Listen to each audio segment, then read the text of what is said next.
The Southern California Asian community has been struck by a horrifically timed mass shooting with over 10 people dead, including the elderly gunman himself. First, let me address the shooting. Second, my psychiatric and scientific opinions and advice. And third, some medical legal forensic recommendations.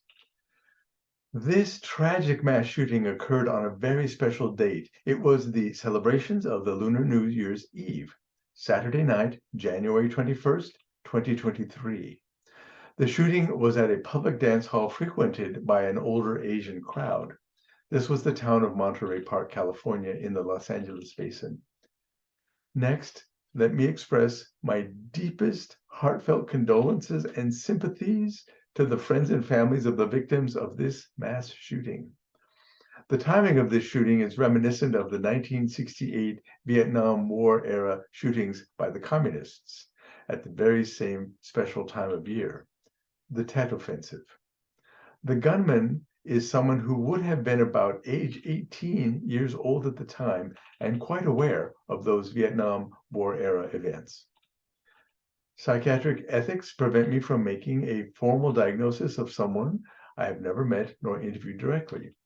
However, regarding this gunman, I am speaking as a Caltech-trained scientist, a Mayo Clinic-trained psychiatrist, and a former National Institutes of Mental Health brain chemistry researcher.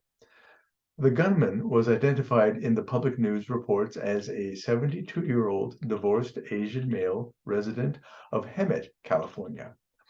The shooting was at a public dance hall where he had met his now ex-wife.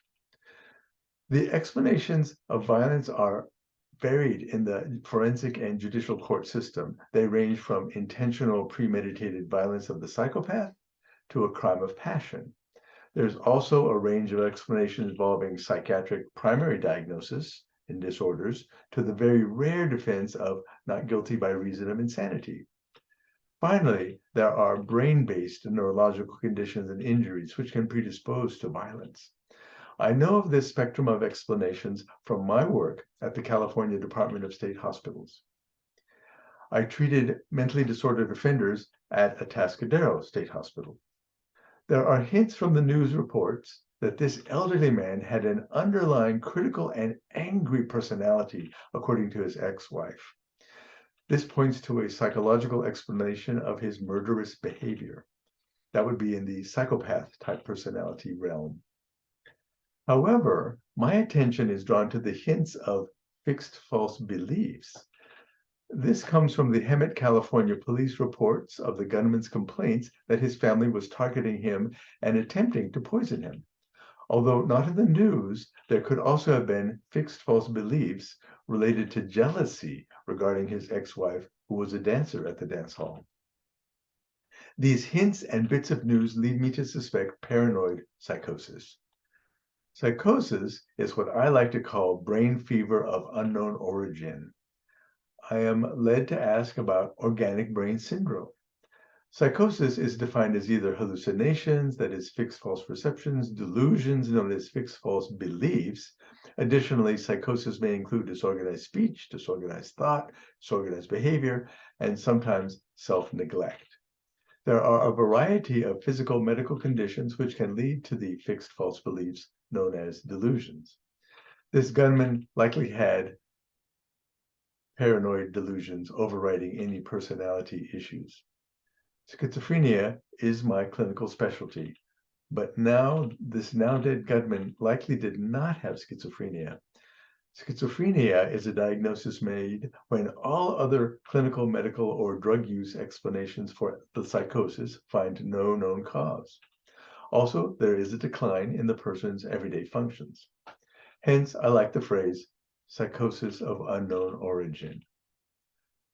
Thirdly, let me offer some advice to the forensic system and to the coroner's office. As a former expert witness in forensic psychiatry, I offer the following.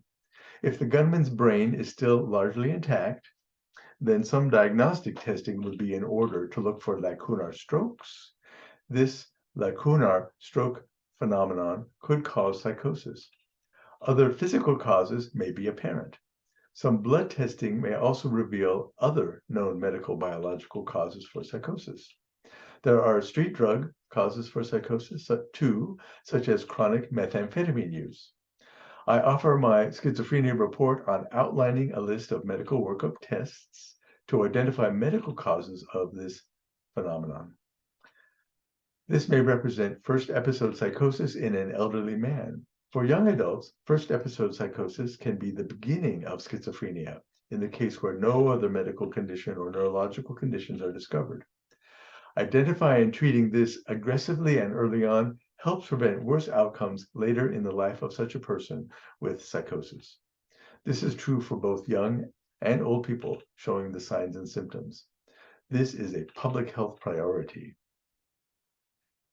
In summary, today it has been my privilege to address the 33rd mass shooting in the USA this year, 2023. Again, I offer my heartfelt sympathies and condolences to the Asian community. Also, I have addressed my mental health opinions and advice to confirm or deny psychosis. And finally, I suggest some activities for the coroner's office to look for biological and medical possible explanations for this man's murderous, violent behavior. Public health demands that our nation and our citizenry become more informed about first episode psychosis.